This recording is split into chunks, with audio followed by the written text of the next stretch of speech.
Hi అండి, అందరికీ నమస్కారం. ఈరోజు చెప్పే టాపిక్ ఏంటంటే గురు పౌర్ణమి సందర్భంగా మనం ఏ రకమైన పూజ చేయాలి, ఎవరికి చేయాలి. అయితే మనం పూజ చేసేటప్పుడు పటం పెట్టుకొని పూజ చేసుకుంటూ ఉంటాం కదా. అలా కాకుండా మనం గురు సేవ చేసుకోవాలనుకున్నప్పుడు పాదాలకు నమస్కారం చేస్తాం గురు ఆశీస్సుల కోసం. అందుకని నేను పాదాలు ఇలా ఏర్పాటు చేసి పూజ అయితే చేసుకున్నానండి. అయితే గురు పౌర్ణమి రోజు మనం గురువుని సేవించాలి. అలాగే దక్షిణామూర్తి లేదంటే గురు దత్తాత్రేయ స్వామిని పూజించడం చాలా మంచిది. అయితే ఏ రకంగా చేయాలి ఇప్పుడు చూద్దామండి. గురు పాదుకలు ఏర్పాటు చేసుకొని లేదంటే చిత్రపటం పెట్టుకొని చేసుకోవచ్చు. అయితే గురువు ఆశీస్సుల కోసం మనం ఈ రకంగా పూజ చేసుకోవాలి. అయితే దక్షిణామూర్తి గుడికి వెళ్ళొచ్చు, లేదా అంటే దత్తాత్రేయ స్వామి గుడికి వెళ్ళొచ్చు. ఇలా గుడికి వెళ్ళి స్తోత్రం కానీ చదువుకుంటూ ప్రదక్షిణ చేసుకుంటూ రావచ్చు. లేదు అంటే ఇంట్లోనే ఇలా పాదుకల్లా తయారు చేసుకొని మనం పూజ అయితే చేసుకోవచ్చండి. అయితే మనకి గ్రహ దోషాలు ఉన్నప్పుడు మనకి గురు గ్రహం అధికంగా ఉండి మనకు అనుకూలంగా ఉంటే మనకు అన్ని విధాలా బాగానే ఉంటుంది. గురుగ్రహం దోషంగానే ఉంటే మాత్రం ఎన్ని ప్రయత్నాలు చేసినా ఉద్యోగం కానీ విద్యలో కానీ ఎలాంటి ఇది కనిపించదండి, ఎదుగుదల కనిపించదు. అందువల్ల ఏంటంటే మనం గురుగ్రహం మనకు అనుకూలంగా ఉండేలా చూసుకోవాలి. అయితే మన జాతకంలో దోషాలు తొలగిపోవాలంటే గురు సేవ చేసుకోవాలండి. అయితే ఈ గురు పూజ చేసుకున్నప్పుడు మాత్రం మనం స్తోత్రం చదువుకుంటూ పూజ చేసుకుంటే చాలా మంచిదండి. మన గ్రహ దోషాలన్నీ తొలగిపోతాయి. జీవితంలో ఉన్నత స్థాయికి ఎదుగుదల కూడా ఉంటుంది. అయితే ఇప్పుడు గురు దక్షిణామూర్తి పూజ ఎలా చేయాలో చెప్తాను. పౌర్ణమి రోజున దక్షిణామూర్తి పూజ చేయడానికి ఇంట్లో దక్షిణామూర్తి చిత్రం లేదా విగ్రహాన్ని కూడా ఏర్పాటు చేసుకోవచ్చు. అయితే దక్షిణ దిశగా పెట్టి దక్షిణామూర్తి స్తోత్రాలు శ్లోకాలు చదవాలి.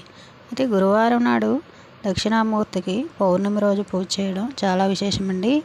ఈ పూజ చేయడం వల్ల చాలా మంచి జరుగుతుంది.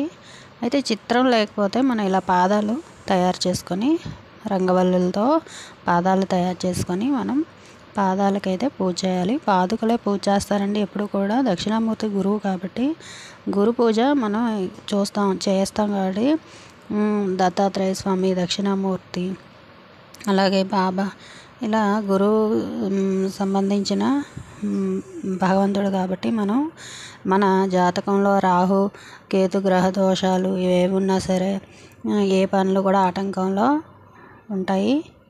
ఆటంకం ఉన్నప్పుడు మనం ఈ పూజ చేసుకోవడం వల్ల చాలా మంచి అయితే జరుగుతుంది. గురు పూజ చేసుకోవడం వల్ల ఏంటంటే మనకి నక్షత్రంలో గురు స్థానం తగ్గిందనుకోండి, ఏ పని అనుకున్నా సరే జరగదు. అలాగే విద్య ఆటంకం, ఉద్యోగ ఆటంకం అన్నీ జరుగుతాయి. జీవితంలో పైకి ఎదుగుదల అనేది ఉండదు. అయితే దక్షిణామూర్తి చిత్రాన్ని విగ్రహం ఇంటి దక్షిణ దిక్కున ఉంచుకోవాలి. పూలు పళ్ళు అగరబత్తీలు ధూపం దక్షిణ నైవేద్యం ఇవన్నీ కూడా సిద్ధం చేయాలి. దీపం వెలిగించి దక్షిణామూర్తి నమస్కరించి స్తోత్రాలు శ్లోకాలు చదవాలి.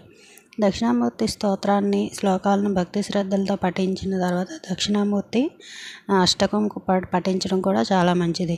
దక్షిణామూర్తికి ఇష్టమైన నైవేద్యం పళ్ళు, స్వీట్లు మొదలైనవి. అయితే దక్షిణామూర్తి ప్రదక్షిణలు చేసి నమస్కరించి మీ కోరికలను అయితే సమర్పించాలి. తెలియక చేసిన తప్పులను క్షమాపణ అడగాలి. అయితే గురువారం శనగపప్పు మాల పూజించడం చాలా మంచిది. గురువారం నాడు దక్షిణామూర్తి ఆలయానికి వెళ్ళి పూజ చేయడం ఇంకా మంచిది. అయితే పూజ చేసేటప్పుడు గుర్తుంచుకోవాల్సినవి ఏంటంటే పూజ చేసేటప్పుడు మనసు ప్రశాంతంగా ఏకాగ్రతగా ఉండాలి. భక్తి శ్రద్ధలతో పూజించాలి. అయితే అవసరమైతే అర్చకుడిని పెట్టుకొని సహాయం తీసుకొని చేసుకోవచ్చు.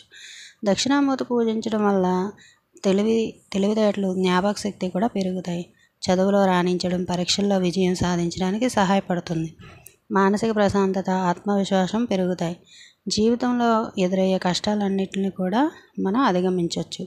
అయితే పౌర్ణమి గురువారం వచ్చింది కాబట్టి గురు పౌర్ణమి రోజు దత్తాత్రేయ స్వామి, దక్షిణామూర్తి, గురు ఆశీస్సుల కోసం మనం ఈ పూజ అయితే చేసుకోవాలి. నేనైతే ఇలా పాదుకలు ఏర్పాటు చేసుకొని పూజ అయితే చేసుకున్నాను.